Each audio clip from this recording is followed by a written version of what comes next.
English language. Yes, you say English language is overrated. It is. This is our English language. What would they do for now? Like language, the lingua franca. Let's go there. Why exactly? So this is it. A young man came to my house many years ago. His uncle had returned from England and was staying with me. He had come to see him to ask for money to buy a new engine for his taxi car. He ran a taxi business. Okay. I knew this guy when he was much younger, and he was brilliant. So here was I like, hey, why are you driving taxi? I knew you. You were smart. Why didn't you go to school? Why didn't you become a lawyer or something? I said, I didn't go to school. I gave up on that. What happened? He said, I wanted to study law. First of all, I was struggling. I had 4 credit. I didn't have 5 credit. But most importantly was I couldn't pass English language. And I kept failing English. After a while, my dad said, you can't take that extra price on anymore. And so I had to forget about education. And here I am. I said, I don't understand.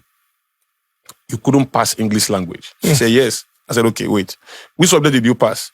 He said, he passed economics, government, and I think commerce or something. I said, okay. Which language did you use to pass those other subjects? Did you write the economics with Yoruba? No. Did you write the government with Yoruba? You wrote it with English and you passed. Okay, so question to myself now. It means when the examiner is marking this boy's paper, it's not testing the use of English. It's testing the technicality of English. Because if it's testing the use of English, our boy can speak enough English to pass 3 other subjects with the same English, right? And he passed in flying colors. So why couldn't he pass the English language that he used to pass 3 other subjects? It means that what the examiner is testing is whether, no matter how much language you can speak, if you can't tell the difference between a clause and a phrase, between a pronoun and an adjective, you are not going to pass. The bigger question I ask myself is, so what is the goal of lingua franca? Is it communication or sophistication? Because if it is communication, our boy could communicate enough to pass 3 other subjects, right? So it means that if it's communication, and I say to you, I'm go to Lagos tomorrow. Please, do you understand that? Yes. You know what I mean? Yes. I've passed. I should pass. That is the goal of lingua franca. If you say no, you cannot say I'm going to Lagos, then you won't get a job. Then you are persecuting me. You are persecuting me beyond the definition of your lingua franca. It means that lingua franca is about sophistication, not communication. It means that no matter how clearly you can understand me, if I fail the test of technicality of the use of that English, I will still not get the attention and the resources and the acceptance my individuality deserves. Meaning that if I go for an interview and I say, I'm come from Ogun State, I will lose the job. Even if I'm the best thinker in the room. I will fail the test of container, even if my content is correct. Even if my quality of thinking is correct, I can't even marry the girl of my dreams. Because if I go to her house on Sunday morning and the other day say, where are you taking her? I say, well, we are going to church. I say, sorry, excuse me. You are going to church? Except the man is also a church speaking to the sympathetic red gunners. He will tell this girl, you have not found your husband though. Right? Now, I could be the best thinker in town. I could be the most loving guy in town. I could pace the woman, help her with her emotions, guide her in her career more than anybody could. But because I failed the technicality of English, just because I cannot say, I am coming, and I say, I'm come go, and then you understand me. Let's expand that. Let's expand that. So, pidgin is not an embarrassment. Pidgin, there's pidgin French, there's pidgin English, there's pidgin Yoruba, there's pidgin Igbo, there's pidgin Hausa, there's pidgin in every language. Pidgin is the proof of a people's struggle with an original language. Pidgin is the proof of a people's struggle with an original language. The best coaches in the world don't speak good English. I hope you have noticed. From Jose Mourinho, to Jurgen Klopp, to all of them, they speak bad English. Yeah, they train Englishmen. And they win all the competitions in the world. Because everybody is focused on communication. If Westerhoff, one of the most successful Super Eagles coaches, this is how he talks. Tomorrow we win, Yakini is called. That's how you talk. But we get him. Do you know that a Gary seller in Benin speaks better English than a Chinese professor? But the Chinese professor has made his own shoes. He has made his own car. He has made his own plane. He has made his own instruments for expressing himself every day. We are busy judging the Gari woman by a pidgin struggle, and she cannot advance. Think about it. The 4 subjects of development in the world is mathematics, physics, chemistry, biology. Those subjects make everything. Every other subject is trying to sell it, promote it, spread it, defend it, protect it, whether you call it law, accounting. But the subjects that make is physics, chemistry, biology, maths. You see those countries that you honor, those countries we praise, America, Japan, they learned those subjects in their language. Yes. The Chinese learned it in Mandarin. Japanese learn it in their own language. The French learn it in French. The Germans speak German. Russians. Have you thought about it? That the most prosperous countries in the world speak one language? The poorest countries in the world have many. Because we are busy trying to master another person's language. Now, let's be clear. It's not my fault that I cannot speak English. It's not, neither did I choose it. I am an Ijebu man. If I say, Mofe malo, instead of Mofe malo, which is Yoruba, if I say Mofe malo, I'm a Ras man. Because I cannot speak Yoruba well, which is who I am made to be. Your mother tongue. If I say I'm go, I'm not an Englishman. You should understand that I'm not an Englishman. You can't judge me as a Yoruba man by the standard of an Englishman.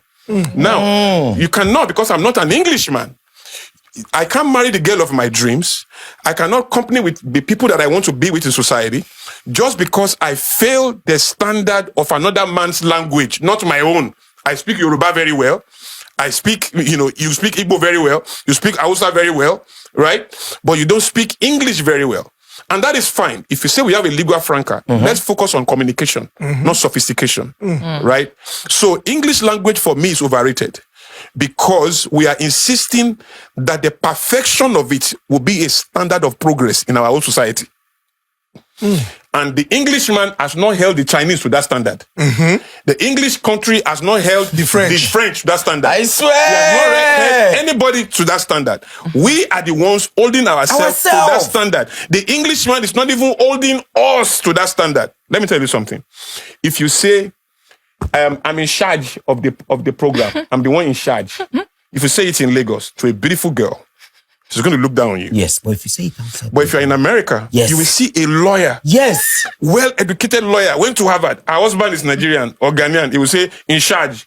Because she didn't see it as being lower in society, or being fake, or being weak, or being ras.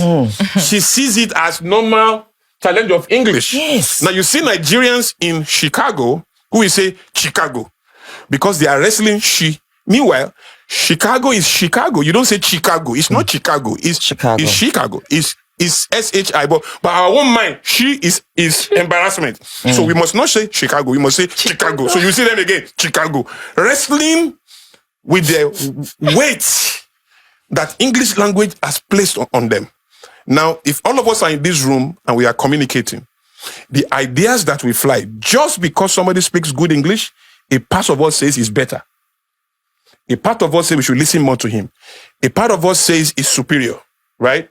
Have you noticed that anybody speaking either English in a British accent or American accent, when they are teaching, they just sound deep. At times what they are saying is so watery, so elementary. I'm like, anybody say, ooh, they are not responding to the depth. They are responding to the container, not the content. Right? And I see that every day. And you see people, if you are in a room with girls, with boys, and you say, I'm go. People will look down on you. To laugh at you. It doesn't matter if you are the best thinker in the room. Just because you failed that standard of that container, they think that they are better than you. So I have to graduate out of that. And I used to be that myself. But I used to say, no, this is not fair.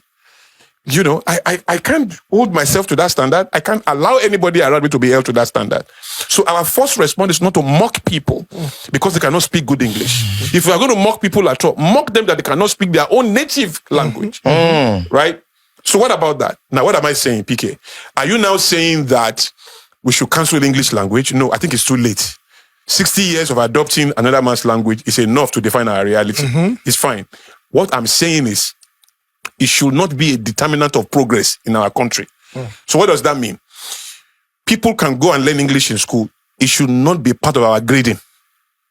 Meaning that we are not sending you to learn English to be a master of English. We are sending you to learn English to say enough for us to communicate. The pidgin version, throw any Nigerian, any foreigner to anywhere in Nigeria, any market, they will buy and sell and go. Go and take a German today, raw German, throw him in the Nigerian market in Kalagu. He will go there with pidgin English to pidgin English. They will understand each other. They will buy, they will sell, and they will go.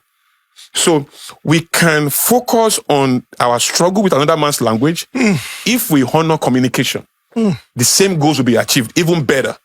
That means that a lot of mechanics, have you gone to a mechanic workshop? You are looking at the engine. You are looking at him doing everything, and he's still cheating you.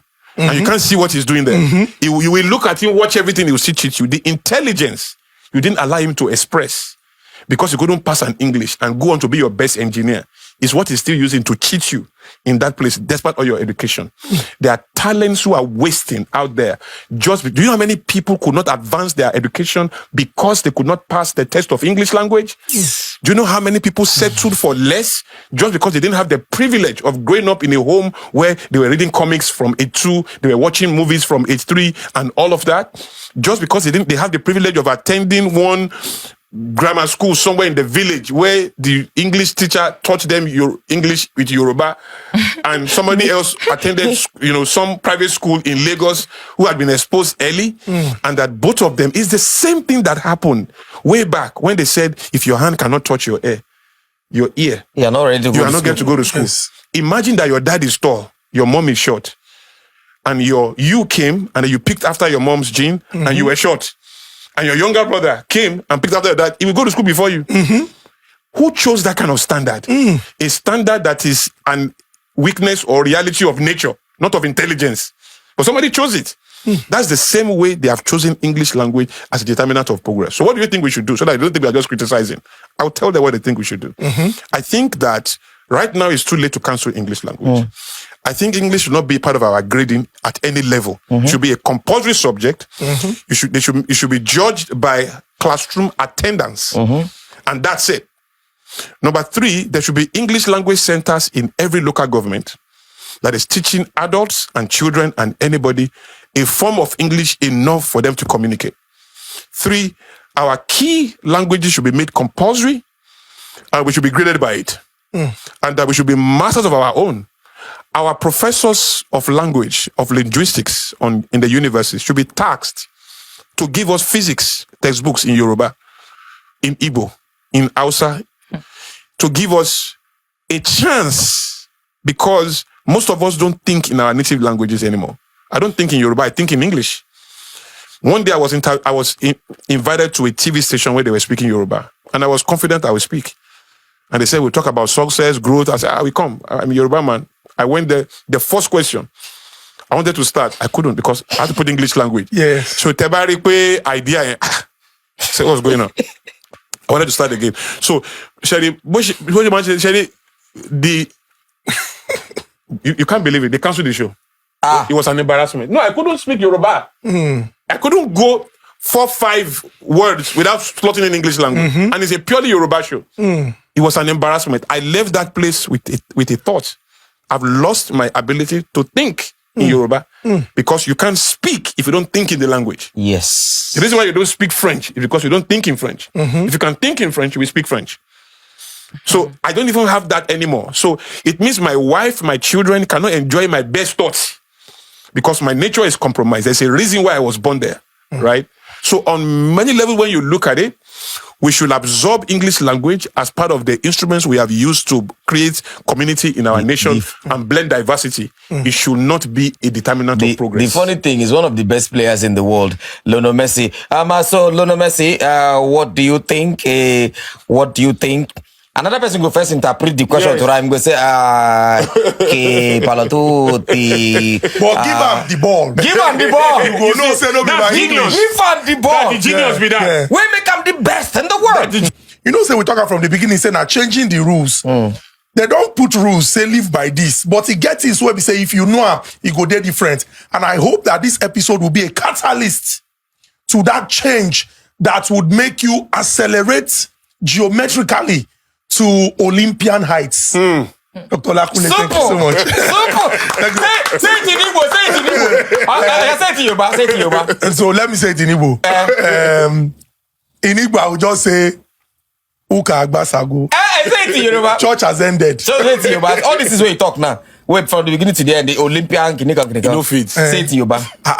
If I can't say it for Yoruba, you can't be like, I know if say it for Igbo. Oh, I talk for Yoruba. Me, I go talk for Igbo. For Yoruba. So, gbogbo nǹkan tá ti gbọ́ ní ibà yín sìn. Lágbára Ọlọ́run ọba á gbé wa lọ sí ipò tó yẹ pé táwọn èèyàn bá wò wá wọ́n á wò pé a ti débi tó yẹ pé ó yẹ ká dé. Ó yá say it in Igbo. He didn't even say God will help us. Oh, God will help us. Olympic. So if you are going to the Olympia, who controls the Olympia? It's God now. Ó yá say it in Igbo. Ihe niile anyị nụgo na mgbede a. Okwukwe m mechie ọgọ na de. Okwukwe m na anything na even ihe niile anyị nụgo na mgbede a. Okwukwe m na anyị etinye n'ife anyị na-eme ka ndụ anyị wee wụrụ ndụ ndị mmadụ ya afụ wee si ewu onye a na-agbani m ga-achọ ka ndụ m dị ka ndụ onye a ka m na-agbani Then in Chinese language.